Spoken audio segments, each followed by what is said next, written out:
Et salut, c'est Version Française, votre nouveau magazine de la mode, de la déco, du design, de la culture, du chic, quoi, à la française. Et ceux qui en parlent le mieux, ce sont les étrangers, non? Naturally.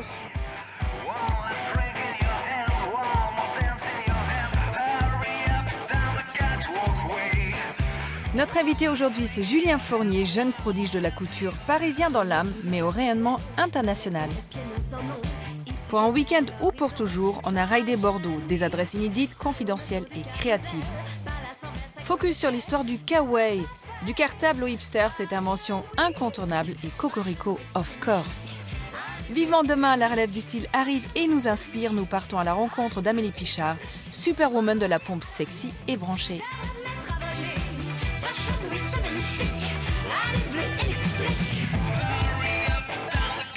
Mais tout de suite, ces points de vue, notre regard affûté sur les nouveautés stylées de la semaine. Chic, Version Française, c'est maintenant.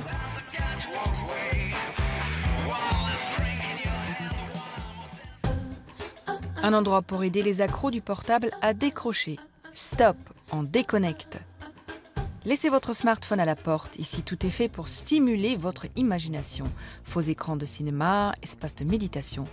Un lieu 100% détox de l'esprit à découvrir d'urgence. 13 500 mètres carrés pour 12 voiles de verre, 11 galeries d'exposition et une vue sur Paris à couper le souffle.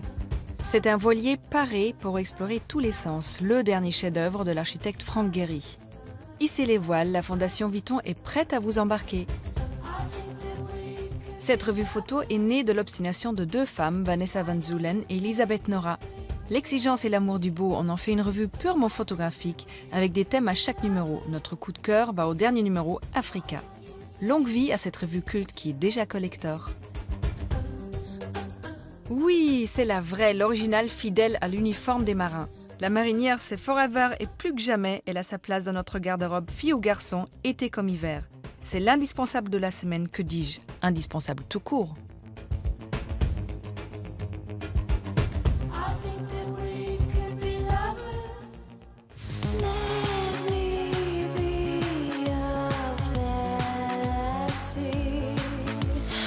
Julien Fournier, jeune couturier au parcours sans faute, a accepté de lâcher ses crayons chéris pendant quelques instants pour nous faire découvrir ses ateliers top secrets.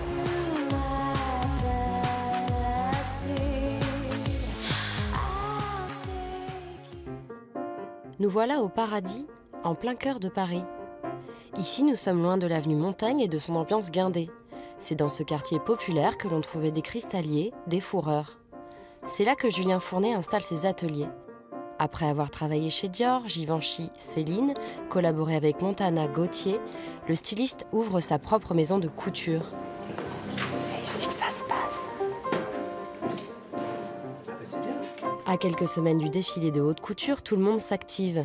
Les pièces de la collection sont réalisées au fur et à mesure et dans le plus grand des secrets. Seuls quelques privilégiés ont la chance de voir la collection avant l'heure. Lily Templeton est une journaliste de mode. Bon, ça, c'est les jupons. Tu vois, cette année, on fait... là, on en est à mettre 12 couches de jupons pour vraiment avoir l'effet extrêmement propre. Ça va lui donner de l'ampleur et du volume. Il a fallu combien de temps pour réaliser ça? 1 mois et demi. Rien que la broderie. Et la robe, c'est un casse-tête. Hein. Les dentelles, elles vont être redécoupées et repositionnées dessus pour avoir un effet 3D. J'ai envie de créer des univers, j'ai envie de raconter des histoires. Alors, saison après saison, et donc du coup, ça veut dire définir ma maison de plus en plus, pouvoir en faire du business, pouvoir développer mon rêve couture. C'est bien. Et pour cela, Julien sait s'entourer. Jacqueline, la première d'atelier, ne prendra jamais sa retraite, elle est là depuis toujours et dirige une équipe de petites mains. Ça va être comme ça, parce que pourtant j'avais coupé en même temps. Celle-là en dessous, c'est très joli la toile de ça. De quoi elle a souffert? Ah ben ça y est. Elle connaît mes obsessions. Et donc c'est très simple, parce que quand je dis voilà, je veux que ça parte d'ici, elle me dit oui, comme d'habitude, à 9 ou à 11, je fais 9, parce qu'elle connaît mes obsessions de forme de corps, et elle sait reconstruire exactement les corps que j'aime. Et c'est ça, c'est reconstruire des corps. C'est l'obsession de Jacqueline. C'est de la chirurgie en fait, hein. Ça rejoint mes premières études. Ici aussi, comme en médecine, on coud, on recoud, on découpe, mais en plus joli grâce à la broderie, une spécialité maison.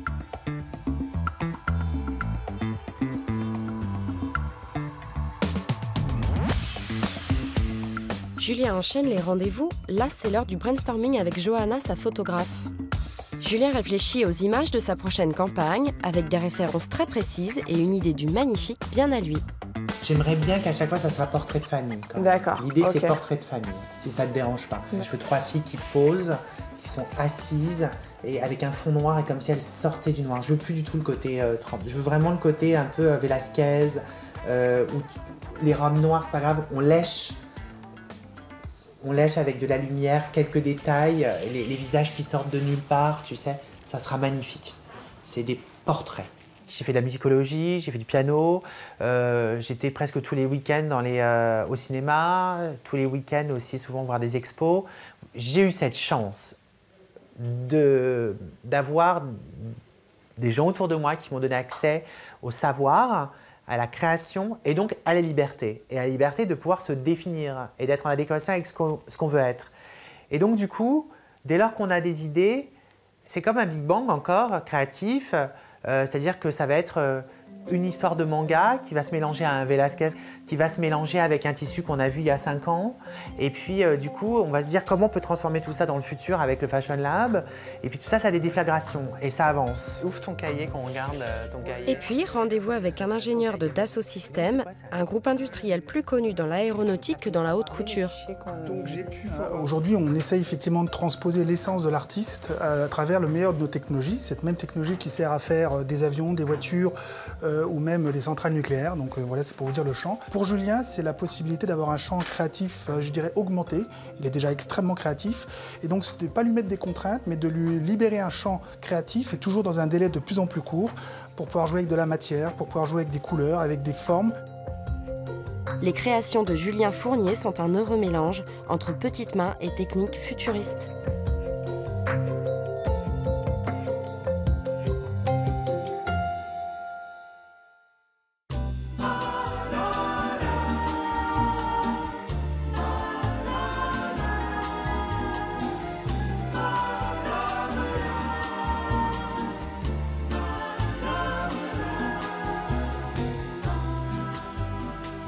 Maintenant, on connaît mieux l'univers de Julien, donc on va pouvoir tous se dire Julien, n'est-ce pas? Bien sûr. Ou presque.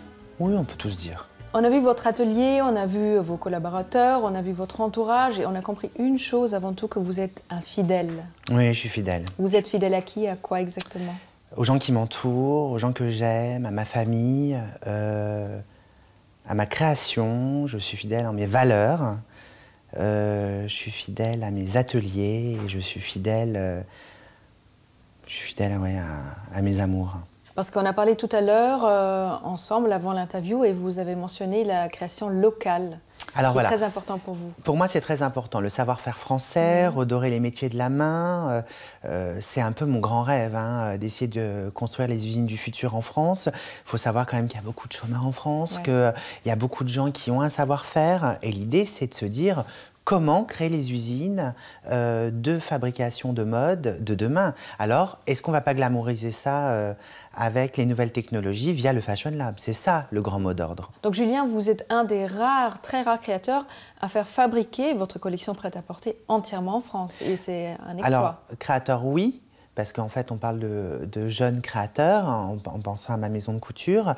Faut savoir qu'il y a d'autres grandes maisons quand même implantées en France qui font fabriquer en France leur prêt-à-porter. Nous, on fait notre prêt-à-porter à Laval, en grande banlieue parisienne, chez Madame Kolsmalski, qui peut fabriquer d'autres grands créateurs. Et ce savoir-faire français se retrouve dans mon travail de prêt-à-porter. Vous avez aussi parlé beaucoup dans d'autres interviews de votre famille, Oui. de votre maman, de votre papa, qui ont été très élégants, qui vous ont peut-être mis sur la bonne voie en quelque sorte? En fait, je pense que du fait que mon père était opticien, j'ai toujours entendu beaucoup parler de design. Et puis, mes parents m'ont donné la chance d'aller vers mes obsessions, de me pousser vers le cinéma, la culture. Et puis, ils m'ont accompagnée. J'ai fait beaucoup de piano. Oui, j'ai eu cette chance d'avoir un panel d'ouverture créatif. Et puis, ils m'ont poussé. Ils sont toujours là à mes côtés. J'ai beaucoup de chance d'avoir des parents qui me soutiennent comme ça. Le fait d'être né à Paris, c'est peut-être aussi pour quelque chose, non? Alors, je suis née à Suresnes, donc dans la banlieue parisienne. Et je pense que oui, dès lors que vous êtes à Paris, vous avez tout cet esprit créatif, culturel, qui fait que du coup... mais c'est pas que Paris, c'est français. C'est-à-dire que c'est aussi une notion de liberté. C'est ça. Le pari culturel, c'est de se dire qu'on peut butiner à droite, à gauche et de se construire en tant qu'homme grâce à nos idées et grâce aux idées de liberté qu'on peut avoir en France. Bon, Julien, on a tous compris que vous êtes très parisien, mais saviez-vous que la ville préférée des Français après Paris, c'est Bordeaux? Eh bien non, mais allons-y gaiement.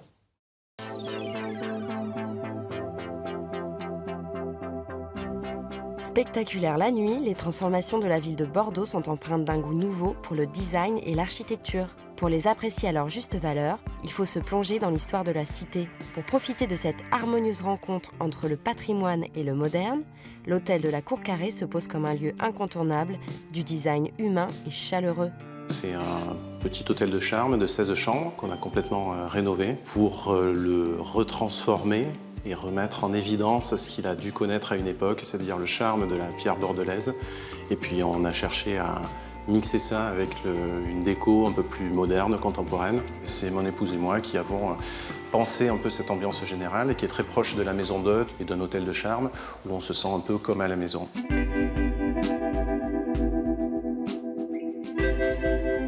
Notre but n'était pas forcément de faire un hôtel le plus pointu possible, mais un hôtel qui nous ressemble, avec un mélange justement d'ancien et de moderne. Et il se trouve que sur Bordeaux, c'est une formule qui marche bien. Bordeaux aime, je pense, maintenant la modernité et se tourne grâce à son passé vers un avenir qui aujourd'hui, je pense, devrait lui sourire. L'escale suivante se trouve dans le quartier des bassins à flot. À la fin du 19e siècle, cette base a été construite pour assurer la maintenance des grands bateaux de commerce. Aujourd'hui, elle accueille l'iBoat, qui se définit comme un espace artistique pluridisciplinaire.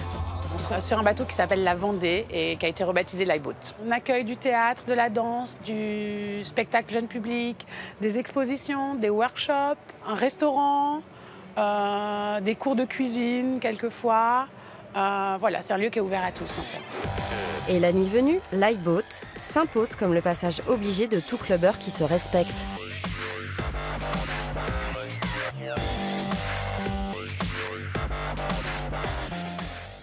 Et voici un autre objet qui est devenu instantanément culte, le pibal. Mais qui es-tu, pibal? C'est plus qu'un vélo. C'est un objet du quotidien. Stark l'appelle la mule. C'est un objet aussi à l'image des nouveaux comportements dans la ville. C'est un vélo rustique, c'est un vélo solide, c'est un vélo juste, c'est un vélo juste pour rendre service. Ce n'est pas une œuvre de Philippe Stark, c'est une œuvre des citoyens de Bordeaux qui ont répondu à un questionnaire, qui ont donné leurs idées, que je n'ai fait que synthétiser, cristalliser, le mieux possible j'espère. Nous cherchons aussi à renforcer l'image du vélo dans la ville. Bordeaux est une ville qui a vu le nombre de cyclistes littéralement exploser en 10 ans. Nous venons d'être d'ailleurs reconnus comme la 4e ville au monde pour le développement de l'usage du vélo. Il est un accessoire qui sera un compagnon idéal au pibal, un porte-parapluie, mais pas n'importe lequel. Ça ne s'appelle même plus un porte-parapluie pour vélo, maintenant c'est un Poppins. Ce n'est pas Marie, c'est juste un Poppins. L'inconvénient du vélo, c'est souvent la pluie. Donc là, vous l'avez là, vous le montez, vous ouvrez votre parapluie, vous pincez votre parapluie et voilà, vous pouvez pédaler tranquillement. Quand il ne peut plus, ça arrive, et ben vous fermez votre parapluie, vous le glissez là dans le petit fourreau qui permet de pédaler avec son parapluie au soleil sans que le parapluie vous gêne. Et puis vous pouvez baisser votre Poppins. Branché, artistique, accueillant et ludique, le design a su conquérir définitivement le cœur des Bordelais.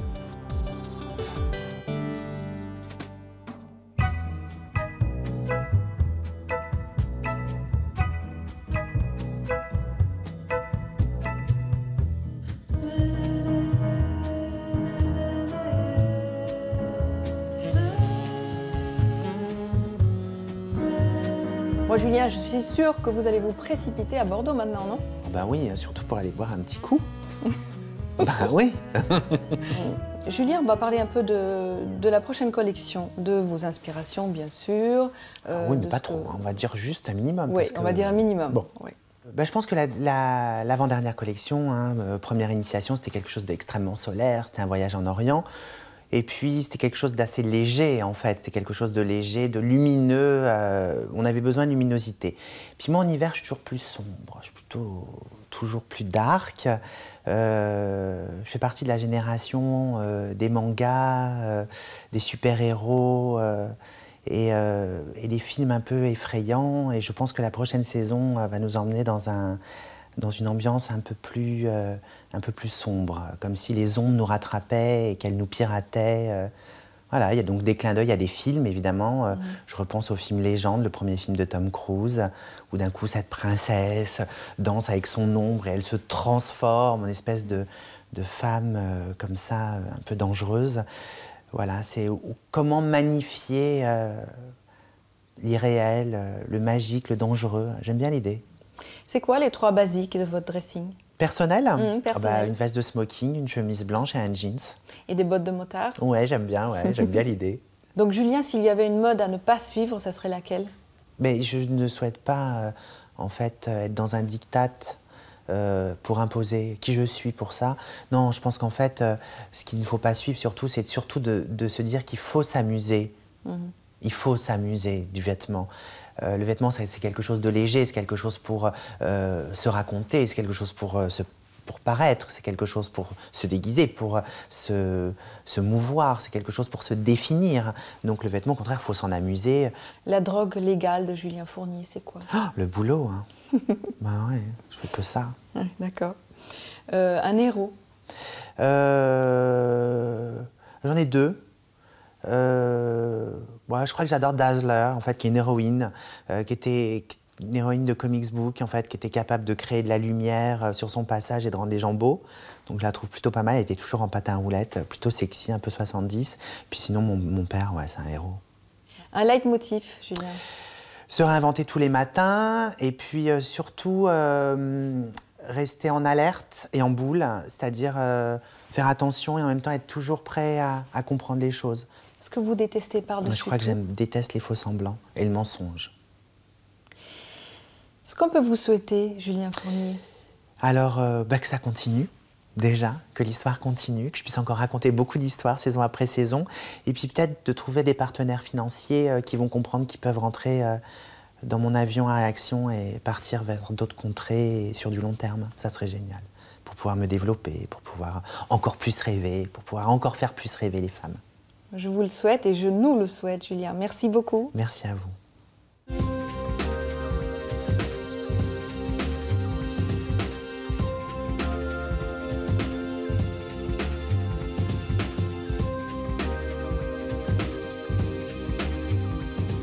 Je suis sûre que vous aussi, enfant, vous aviez un petit kawaii plié dans un coin de votre cartable. Focus sur un objet à l'histoire incontournable, plus branché que jamais.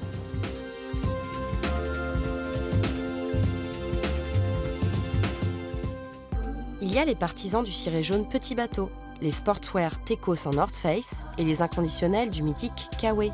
Chacun son accessoire fétiche pour braver la météo. Le Kawaii a été tour à tour incontournable, oublié, puis de nouveau plébiscité pour trouver sa place dans toutes les armoires hipster. On l'a tous porté au moins une fois, avec fierté ou forcé par maman. Redécouvrons ensemble cet ovni de la mode. Rendez-vous à Paris dans l'une des boutiques de la marque.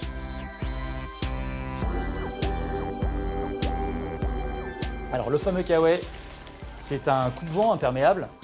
C'est un objet mythique qui est reconnaissable à travers son zip multicolore, son logo bleu, blanc, rouge, qui faisait référence à son pays de création, la France, et qu'on peut ranger dans une banane dans sa poche et porter en ceinture. Car là voilà la véritable innovation de cet objet vestimentaire. Un coupe-vent capable de se rétracter en une magnifique banane, hyper branchée pour un style 80. Kawaii est porté par plusieurs générations et pour des raisons différentes. Il peut être porté par un jeune hipster qui va y retrouver le côté cool et coloré qu'il recherche. et également par une génération plus mature qui va le porter plus pour des raisons émotionnelles et faisant référence à des souvenirs et à son histoire propre. Donc il nous appartient tous un petit peu. Créé en 1965 par Léon Duhamel, l'idée est pourtant venue lors d'une banale matinée pluvieuse parisienne. Il faisait un temps moyen, c'était bien, on était en terrasse, et j'ai vu passer une jeune femme avec 2 enfants. Ces 2 enfants, ils avaient des vêtements rouges en nylon, mais quelque chose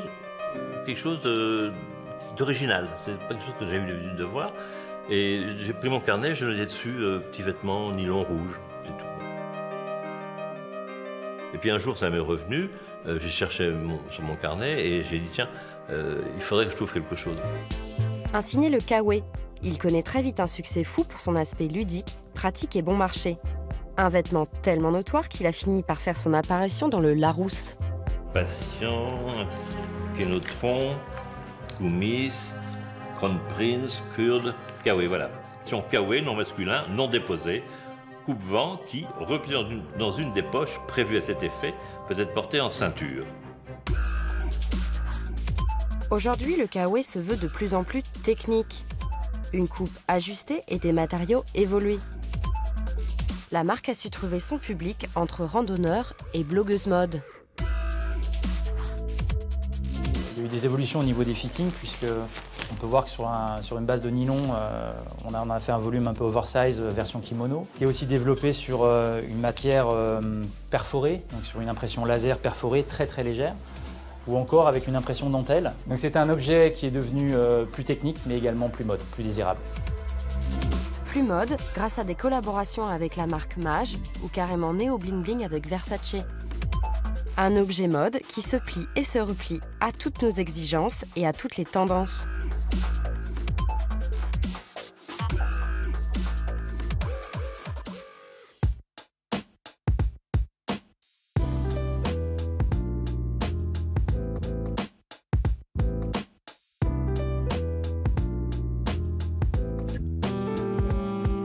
Elle est parisienne mais s'inspire du cinéma hollywoodien pour créer des sacs et des chaussures à l'allure néo-vintage. On est toute folle des souliers bling-bling d'Amélie Pichard.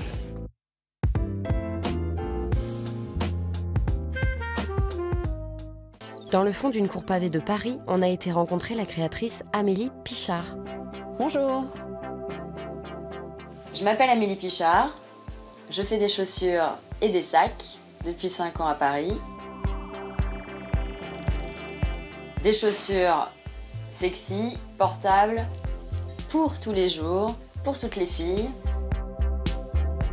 Au milieu des objets vintage, un chat et une femme nue qui disait bonjour, Amélie nous raconte l'histoire de sa dernière collection. Cette collection-là, c'est la collection de Beverly Hills. L'histoire de cette collection, c'est l'histoire d'une fille qui rêve de rencontrer sa star préférée et qui décide de partir à Hollywood. Et elle se dit, où est-ce que je pourrais rencontrer ma star préférée? C'est forcément dans les grands hôtels. Donc du coup, là, je suis partie du Beverly Hills Hotel, qui est quand même un hôtel hyper mythique. Et comment je vais faire pour rencontrer, pour être sûre de tomber sur ma star préférée? L'endroit, et ça part d'une histoire personnelle, puisque j'ai rencontré beaucoup de stars dans les toilettes des grands hôtels. Et du coup, elle décide de camper dans les toilettes du Beverly Hills Hotel. Et à force de passer toutes ses vacances dans les toilettes, elle va s'imprégner de tout cet univers-là. Il y aura le côté doré pour toute la robinetterie. Le côté donc éponge, parce qu'il y a toujours dans les grands hôtels des petites serviettes pour s'essuyer les mains, ça j'adore. Après, il y avait un thème satin rose, c'était voilà, la petite culotte qui tombe sur les pieds quand la star va faire pipi. Et après, les rayures aussi, parce qu'au Beverly Hills Hotel, il y a énormément de rayures, que ce soit pour les serviettes de plage, pour les parasols, pour le côté vraiment piscine. Et comme Amélie a une imagination débordante, après les chaussures, après les sacs, Amélie s'attaque aux lunettes de soleil en s'associant au créateur Garrett Lake.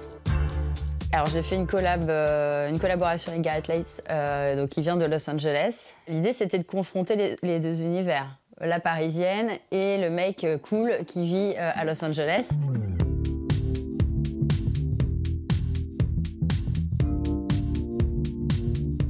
Donc on a fait un modèle, un décliné en 3 couleurs qui porte le nom, encore une fois, de 3 icônes. Donc il y a Juliette pour Juliette Lewis, Grace pour Grace Jones et Pamela, bien évidemment, pour Pamela Anderson. Allez Amélie, avant de te quitter, on veut connaître tous tes petits secrets mode. Mon accessoire fétiche, les chaussures. Laquelle je ne saurais pas choisir parce que moi-même, je ne porte pas qu'une seule paire de chaussures dans une même journée. Mon gris mode, c'est mes Doc Martens. J'espère, en tout cas, jusqu'à maintenant, ça se passe bien. La femme à l'épichère, il y en a plein et j'espère qu'elle est multifacette. Voilà. Il faut qu'elle soit multifacette et il faut qu'elle soit un petit peu folle, mais gentiment. Voilà. Il faut qu'elle ait un petit côté original, même si ça se voit pas forcément comme ça. Ça peut être dans la tête, ça peut être intérieur. C'est ça l'important, ça rejoint l'attitude en fait. Ok, donc si vous êtes multifacette, un peu folle mais gentiment, surtout sexy, un peu rétro, on vous conseille de suivre de très près la prometteuse Amélie Pichard. Bye bye.